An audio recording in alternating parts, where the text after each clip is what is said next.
दोस्तों नमस्कार। एक नई कहानी के साथ। एक दिन की बात है। ठंड का समय था। घना कोहरा छाया था। सारे लोग जल्दी कार्यालय का काम खत्म करके घर की तरफ निकल रहे थे। नाना जी उस समय के बड़े अधिकारियों में से एक थे। वे उस समय के उच्च वर्ग के लोगों में एक जमीन का मामला करते थे। रोज की तरह ही उस दिन काम खत्म होने के बाद घर के लिए अपनी गाड़ी से रवाना होने लगे। रास्ते में उन्हें हाट से कुछ सामान भी लेना था, तो वे और साथियों से अलग हो गए। उन्होंने घर की कुछ ज़रूरत के सामान लिए और गाड़ी आगे बढ़ा दी। आगे जाने पर उन्हें कुछ मछली बाजार दिखा और वे मछली खरीदने के लिए रुक गए। ताज़ी मछलियां लेने और देखने में टाइम ज़्यादा गुजर गया था। जब उनकी अपनी घड़ी पर नज़र पड़ी तो उन्हें आभास हुआ कि आज तो घर जाने में बहुत देर हो जाएगी और ये सब लेकर घर पहुंचने में काफ़ी समय लग जाएगा।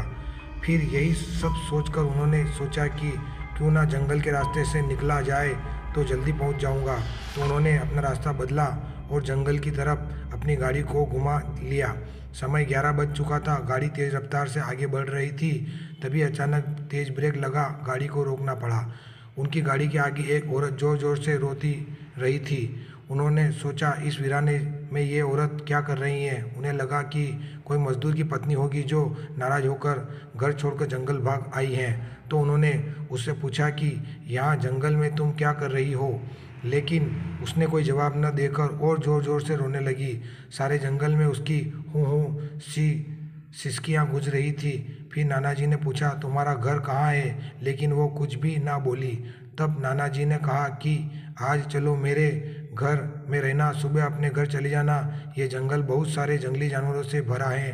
रात भर यहाँ मत रुको। चलो आज मेरे घर पर सबके लिए खाना बना देना, कल सुबह अपने घर चली जाना। यह उसने ये सुना तो वह झट से तैयार हो गई और गाड़ी के पीछे की सीट पर बैठ गई। सिर में बड़ा सा घूंघट डालने की वजह से उसका चेहरा छिपा हुआ था। कुछ ही देर में गाड़ी घर के दरवाजे पे थी। घर के कब से उनकी राह देख रहे थे। गाड़ी रुकते ही पापा ने पूछा आज तो बहुत देर हो गई और सारे लोग भी आ चुके हैं।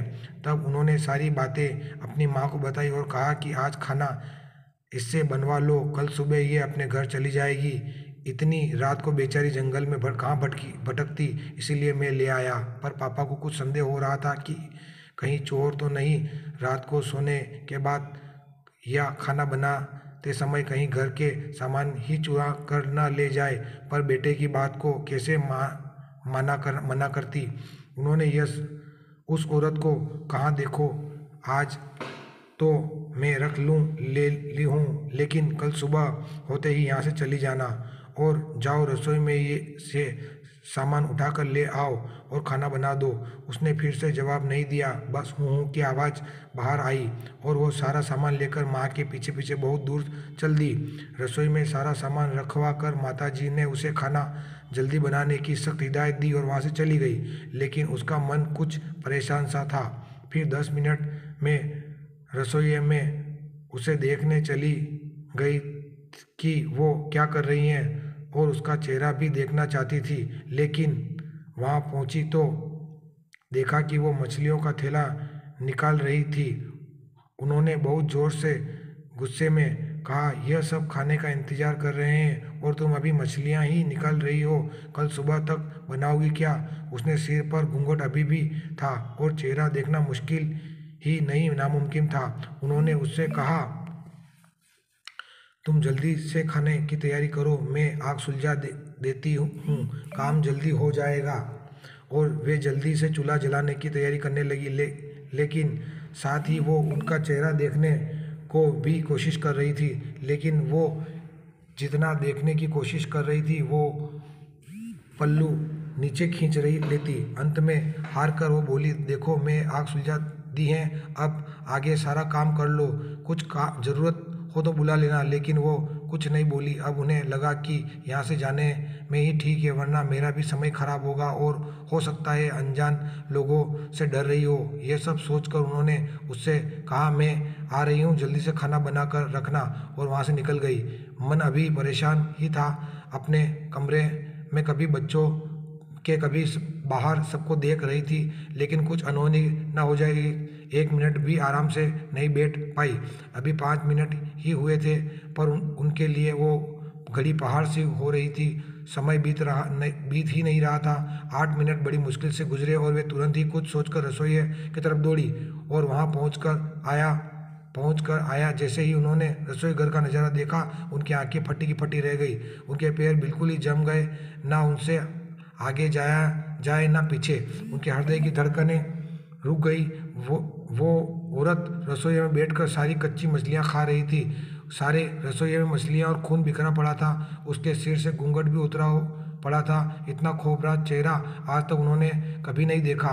बाल नाखून सब बड़े हुए थे। मछलियाँ खाने में मगन होने की वजह से उसे कुछ ध्यान नहीं था, और खुशी से भी कभी कभी वो आवाज़ें भी निकल रही थी। हूँ हूँ सी आवाज़ गूंज रही थी।